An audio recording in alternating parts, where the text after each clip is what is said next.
अस्सलाम वालेकुम। आज मैं बना रही हूँ मुरादाबादी यखनी पुलाव प्रेशर कुकर में। मैं इस वीडियो में पानी का बिल्कुल सही मेजरमेंट बताऊंगी, बिल्कुल सही रेशो बताऊंगी, जिससे कि कुकर में भी जो पुलाव है वो बिल्कुल खिला खिला और बहुत ही दानेदार बनकर तैयार होगा। तो ये जो यखनी पुलाव होता है बहुत ही खुशबूदार और टेस्ट में बहुत ही माइल्ड होता है। तो मैं इसमें थोड़ा सा आज ट्विस्ट कर रही हूँ, इसको मैं थोड़ा तीखी साइड पर बना रही हूँ। इसका टेस्ट थोड़ा तीखा होगा जो कि बहुत अच्छा लगता है। तो एक बार आप इस चेंज को ट्राई करके देखिए, तो आई होप आपको भी ये टेस्ट पसंद आएगा। तो ये यखनी पुलाव बनाना शुरू करते हैं।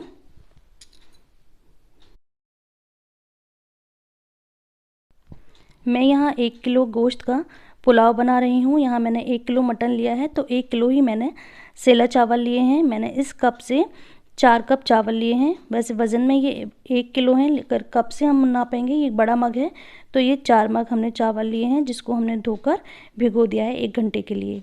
अब यखनी तैयार कर लेते हैं। तो 1 केजी मेरे पास गोश्त है, जिसको मैंने धोकर प्रेशर कुकर में डाल दिया है। और यहाँ 2 बड़ी प्याज ली हैं, जिसको रफली काट लिया है, 2 लहसुन लिए हैं और एक बड़ा टुकड़ा अदरक का लिया है, जिसको कि हमने काट कर डाल दिया है।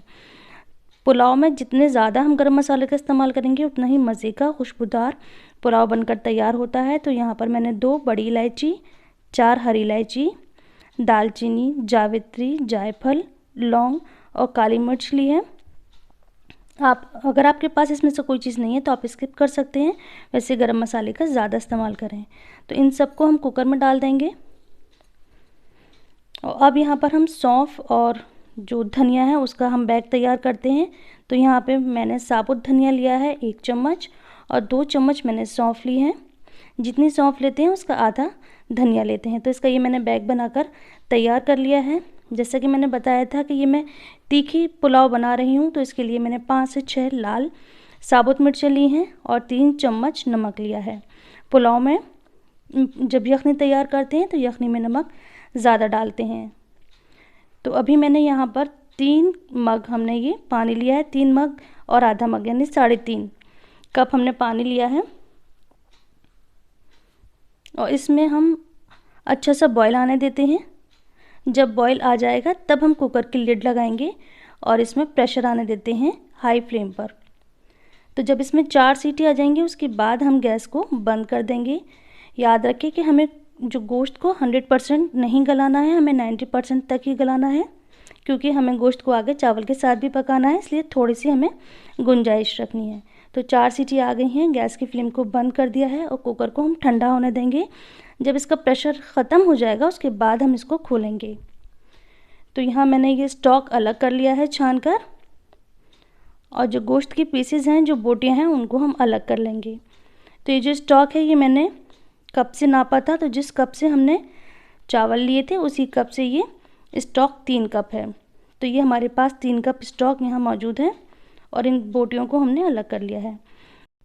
अब पुलाव की गार्निशिंग के लिए हम बरिस्ता तैयार करते हैं, यानी गोल्डन प्याज जो होती है वो तैयार कर लेते हैं। तो यहाँ पर मैंने 2 बड़ी प्याज को तेल में गोल्डन होने तक फ्राई कर लिया है हाई फ्लेम पर।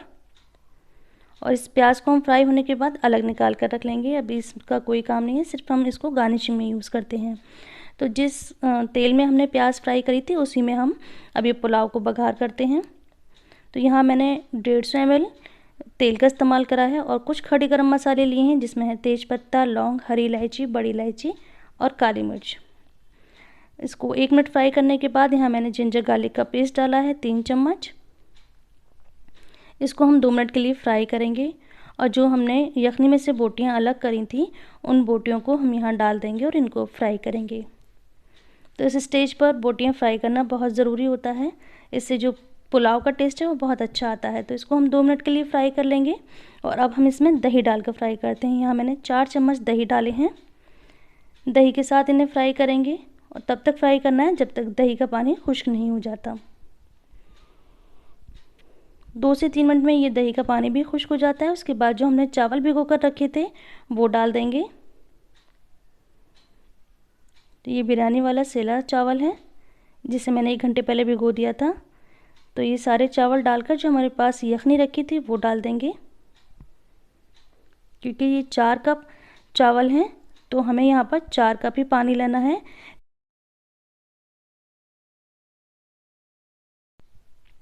तो 3 कप तो ये यखनी है, 1 कप मैंने यहाँ पर सादा गर्म पानी का इस्तेमाल करा है। आप अगर यहाँ पे गर्म पानी इस्तेमाल करेंगे तो वो ज़्यादा बेहतर रहता है। तो ये इस तरह से टोटल 4 कप पानी हो जाता है। इसको और तीखा करने के लिए मैंने यहाँ पे कुछ हरी मिर्चें ली हैं, 4 से 5 हरी मिर्चें डाल देंगे और इसमें बॉयल आने देते हैं। इसमें एक अच्छा बॉयल आ जाएगा, उसके बाद ही हमें कुकर की लिड लगानी है। तो इस बात का ध्यान रखना है कि बॉयल आने के बाद ही हमें कुकर का ढक्कन लगाना है और हाई फ्लेम पर बस 1 सीटी लेंगे, उसके बाद फ़ौरन गैस बंद कर देंगे। गैस बंद करने के बाद प्रेशर का कुकर रिलीज़ होने देंगे। जब ये कुकर अच्छे से ठंडा हो जाएगा उसके बाद हम लिड खोलेंगे, उससे पहले हमें लिड नहीं खोलनी है।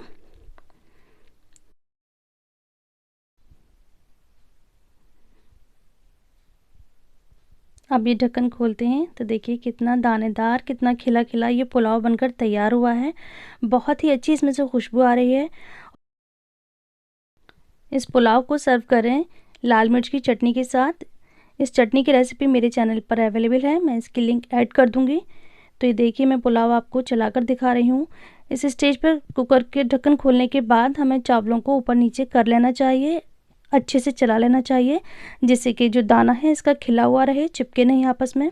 उसके बाद मैंने इसमें ज़र्दा कलर और केवड़ा को डाल दिया है और इसको हम बंद कर देंगे सिर्फ 2 मिनट के लिए, जिससे कि जो केवड़े की खुशबू है वो अच्छी तरह से पुलाव में आ जाए। तो अब हम इसको सर्व करते हैं। आई होप ये मुरादाबाद का जो पुलाव है थोड़ा तीखा साइड पर, ये आपको इसका टेस्ट पसंद आएगा। अगर पसंद आता है तो प्लीज़ मुझे कमेंट में बताएं। मिलते हैं नेक्स्ट रेसिपी के साथ। Thanks for watching. अल्लाह हाफिज़।